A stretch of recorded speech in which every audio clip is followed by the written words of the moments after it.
சாம்பார் பூசணிக்காய் பருப்பு, துவரம்பருப்பு, பச்சை மிளகாய், பூண்டு, ஜீரகம், பெருங்காயம், மஞ்சள்தூள் இது போட்டு ஃபஸ்ட்டு வேக வச்சிடலாம்.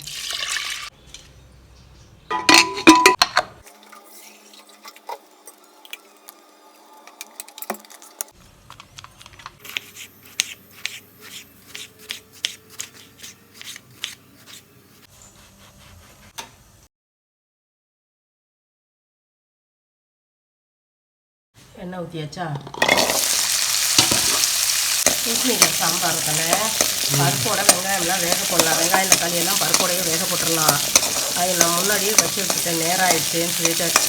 அதனால் வெங்காயத்தை வதக்கிட்டு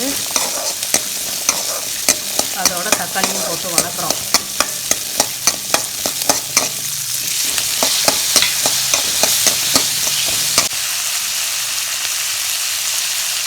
பூசணிக்காயை போடுறோம். பூசணிக்காயை போட்டு கொஞ்சம் வதக்கிட்டு கருவேப்பிலை கொஞ்சம் அப்படி காய் வதங்கிட்டுப்பான்.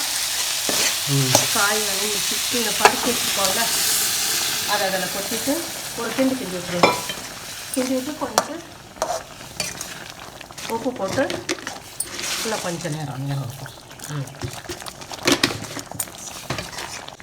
மிளகாத்தூள் கொஞ்சம், சாம்பார் தூள் 1/2 ஸ்பூன், மஞ்சள்தூள். கொஞ்சம் நேரம் வெந்ததுக்கப்புறம் புளி கரைச்சி ஊற்றிட்டோம்னா பூசணிக்காய் சாம்பார் ரெடி ஆயிடும்.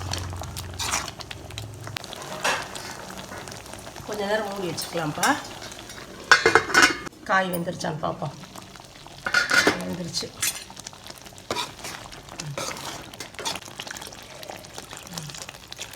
புளி கரைச்சி ஊற்றியாச்சு. ஒரு குச்சை கொஞ்சம் இறக்கி தாளித்து கொட்டிட்டோம்னா சாம்பார் சரியாக வச்சு. எண்ணெய் ஊற்றியாச்சு. கடுகு கொஞ்சம் போட்டாச்சு.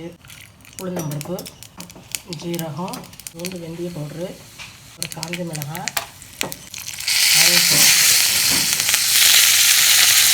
அவ்வளோதான் தரல. சாம்பார் முடிஞ்சிருச்சு.